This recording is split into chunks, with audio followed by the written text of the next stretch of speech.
Today's analysis highlights a critical detail emerging from the Islamabad negotiations, a detail that has been mentioned across major global media platforms, yet largely overlooked in terms of serious analysis. This detail, when examined carefully, offers deeper insight into the true nature of the ongoing discussions than any official statement or diplomatic briefing. At the center of this development is the presence of Jared Kushner inside the negotiation room. At first glance, this may not appear unusual. However, when placed within the broader framework of international diplomacy and power structures, it becomes one of the most revealing aspects of the entire situation. Kushner holds no official government position. He does not occupy a cabinet role, nor does he possess any formally recognized diplomatic authority. Despite this, he is present alongside JD Vance and official representatives in what is considered one of the most sensitive and high-level engagements between the United States and Iran in recent history. This raises a fundamental question: why is he there? And more importantly, what does his presence indicate about how these negotiations are actually being conducted behind closed doors? To understand this, it is essential to recognize that Kushner is not an incidental figure. During the administration of Donald Trump, he played a significant role in shaping the Abraham Accords, agreements that led to the normalization of relations between Israel and several Arab states. These agreements demonstrated a distinct approach to diplomacy. Unlike traditional diplomatic frameworks, which are often rooted in ideology or long-standing historical narratives, Kushner's method was fundamentally transactional. His focus was not on stated political positions, but rather on identifying the underlying interests of each party involved. Instead of engaging with what each side publicly demanded, his approach centered on understanding what each side actually needed, and then structuring agreements around those needs. This same strategic framework now appears to be influencing the Islamabad negotiations. What this suggests is that the process unfolding is not limited to formal diplomatic channels. Rather, it indicates the presence of a parallel, informal structure operating simultaneously alongside official discussions. This brings us to a critical concept in understanding the current situation: the existence of a dual-track negotiation system. On one level, there are formal diplomatic engagements. These include structured meetings, official delegations, documented discussions, and public statements. This is the visible layer, the one reported by the media and presented to the public. However, running parallel to this is a second, less visible layer. This layer consists of informal, flexible, and largely undocumented interactions, often referred to as back-channel diplomacy. It is within this space that real compromises are explored, and where the foundations of potential agreements are quietly constructed. Kushner's role appears to be situated within this second track. Operating outside formal institutional constraints, he engages in discussions that are not bound by official positions or procedural limitations. This allows for greater flexibility in identifying areas of compromise and potential agreement. However, while this approach can accelerate progress, it also introduces significant risks. One of the most pressing concerns relates to accountability. In traditional diplomacy, commitments made by official representatives carry institutional weight. They are backed by government authority, documented through formal processes, and subject to enforcement mechanisms. In contrast, commitments made through informal channels, particularly by individuals without official authority, exist in a more ambiguous space. This raises an important issue. To what extent can such commitments be considered reliable? For negotiating parties, this creates uncertainty.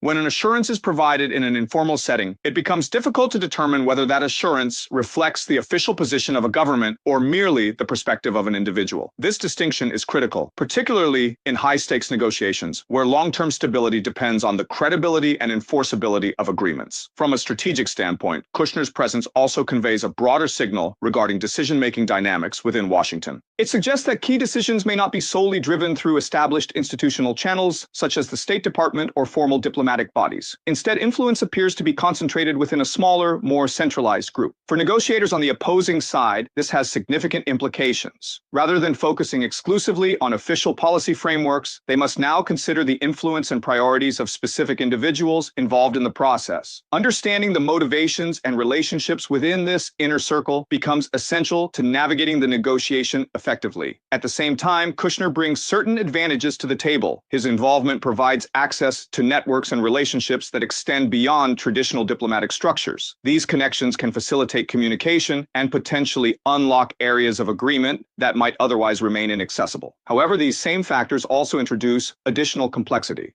Personal relationships and external affiliations can create overlapping interests, raising questions about alignment and representation. In situations where multiple strategic interests intersect, it becomes increasingly difficult to determine whether all parties are being represented equally. As the negotiations progress, these dynamics will play a crucial role in shaping outcomes. Looking ahead, the most likely scenario is that any agreement emerging from these discussions will not be a straightforward or definitive resolution. Instead, it is expected to take the form of a carefully structured understanding, one that incorporates a degree of ambiguity. This concept, often referred to as constructive ambiguity, allows different parties to interpret the same agreement in ways that align with their respective interests. Such an approach enables both sides to present the outcome as a success to their domestic audiences, even if their interpretations differ.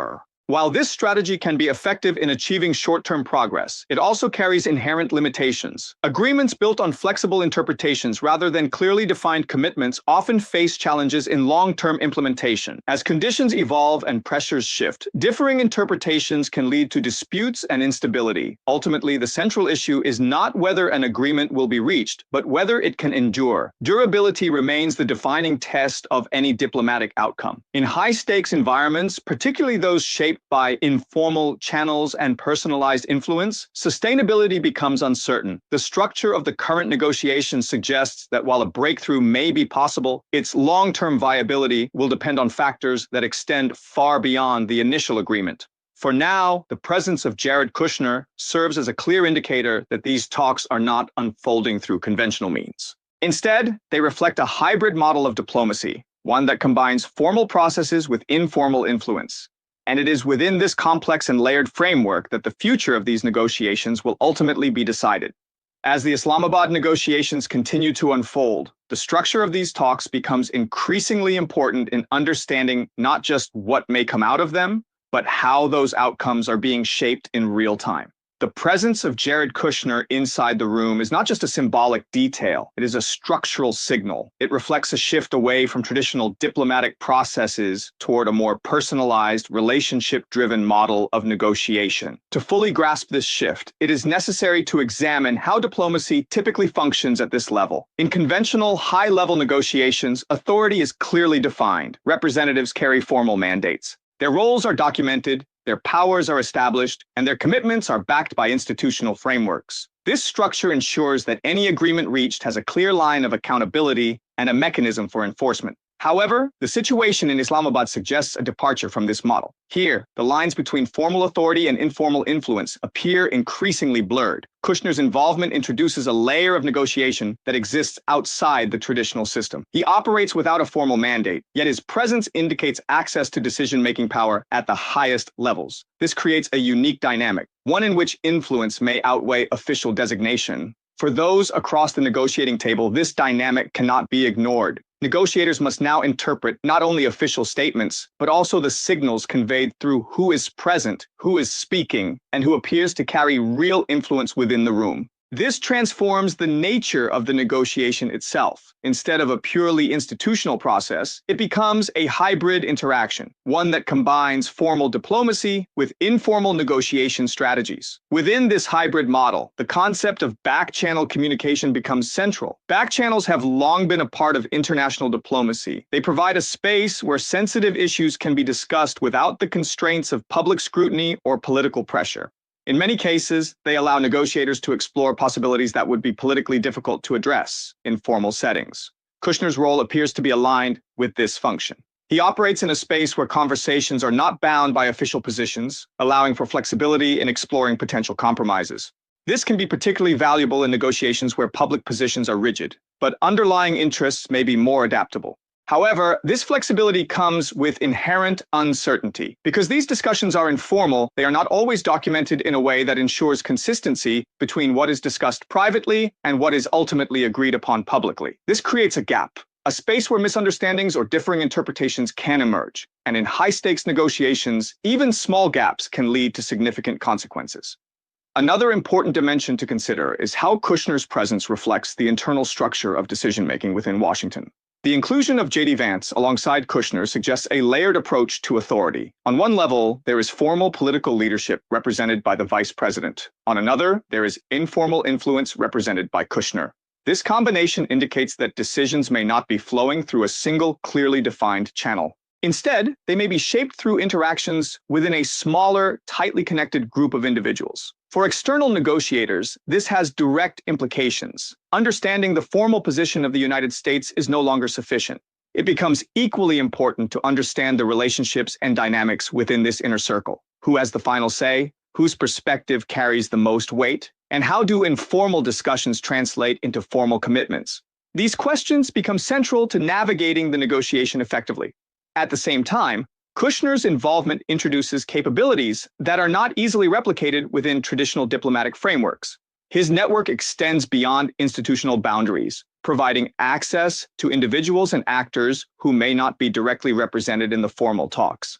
This kind of access can facilitate communication across different levels of influence, potentially accelerating the negotiation process. Yet, this advantage is closely tied to a corresponding challenge. When negotiations rely heavily on personal relationships, they become more vulnerable to shifts in those relationships. Changes in political alignment, strategic priorities, or individual positions can quickly alter the dynamics of the negotiation. This raises concerns about stability. Agreements built through institutional processes tend to have built-in mechanisms for continuity. They are supported by systems that persist beyond individual actors. In contrast, agreements shaped through informal influence may depend more heavily on the individuals involved. If those individuals change, the foundation of the agreement may also shift. This brings us back to the broader question of what kind of outcome these negotiations are likely to produce. Based on the structure observed so far, it is unlikely that the result will be a fully detailed, rigid agreement with clearly defined terms. Instead, the outcome is more likely to take the form of a flexible framework, one that outlines general principles while leaving room for interpretation. Such frameworks are often designed to accommodate the differing priorities of the parties involved. They allow each side to present the outcome in a way that aligns with its own narrative, while maintaining enough ambiguity to avoid direct contradictions. This is where the concept of constructive ambiguity becomes particularly relevant. By intentionally leaving certain elements undefined, negotiators create space for agreement where strict clarity might otherwise lead to deadlock. However, while this approach can enable progress, it also introduces long-term challenges. Ambiguity can lead to divergent interpretations over time. What one party understands as a commitment, another may view as a guideline. As circumstances change, these differences can become points of tension. This is especially critical in negotiations involving complex geopolitical issues, where implementation requires ongoing coordination and trust. Trust, in this context, becomes a central factor. And trust is inherently more difficult to establish when parts of the negotiation occur outside formal structures. Without clear documentation and institutional backing, parties must rely more heavily on their confidence in the individuals involved. This places significant weight on personal credibility. In the case of these negotiations, that credibility is being tested in real time. The presence of Kushner, with his unconventional role, adds both opportunity and uncertainty to this equation. On one hand, his approach may enable breakthroughs that would be difficult to achieve through traditional means. On the other, it raises questions about the durability and reliability of any resulting agreement. As the situation continues to develop, these competing factors will shape both the immediate outcomes and the long-term implications. For observers and analysts, the key is not just to track what is being said publicly, but to understand the underlying structure driving the negotiation. Because ultimately, it is that structure, the combination of formal authority and informal influence, that will determine how these talks evolve and what they ultimately produce. And in this case, the structure itself tells a story of changing diplomatic practices, a story of shifting power dynamics, and a story of negotiations being conducted not just through institutions, but through individuals. As events continue to unfold, that story will become clearer. But even now, one conclusion is already evident. These negotiations are not being conducted in the traditional sense. They are being shaped in a space where formal diplomacy and personal influence intersect, and where the outcome depends as much on relationships as it does on policy. As the Islamabad negotiations move deeper into their most critical phase, the implications of the current structure begin to extend beyond the immediate discussions and into the broader strategic landscape. At this stage, the presence of Jared Kushner is no longer just a question of participation. It becomes a lens through which the entire negotiation can be understood. Because what is happening inside that room is not just about reaching an agreement. It is about defining how agreements are made. and more importantly, how power is exercised in modern diplomacy. To understand this, it is necessary to look beyond the surface-level interactions and examine the deeper mechanics of influence that are shaping these talks. One of the most significant elements in this process is the shift from institutional negotiation to personality-driven negotiation. In traditional diplomacy, institutions serve as the primary drivers of policy. Decisions are filtered through layers of analysis, review, and consensus building. This creates a system where outcomes are not dependent on any single individual. However, in the current scenario, that structure appears to be evolving. The inclusion of individuals operating outside formal roles suggests that decision-making may be increasingly concentrated within a smaller group, a group defined not by official titles, but by proximity to power. This has profound implications, because when negotiations are driven by individuals rather than institutions, the nature of those negotiations changes. They become faster, more flexible, more adaptive, but they also become less predictable and less stable. This brings us to another critical dimension of the Islamabad talks, the question of alignment. In any high-level negotiation, each participant represents a set of interests. These interests may overlap, but they are rarely identical. Understanding where they align and where they diverge is essential to understanding the trajectory of the negotiation. In this case, the structure of the talks suggests that alignment is being managed not only through official channels, but also through informal relationships. This creates a layered system of influence. On one level, there are formal alignments based on policy and strategy. On another level, there are informal alignments based on relationships and access. The interaction between these two levels determines how decisions are made, and more importantly, whose interests are prioritized when conflicts arise. The presence of JD Vance alongside Kushner illustrates this dual-layer dynamic.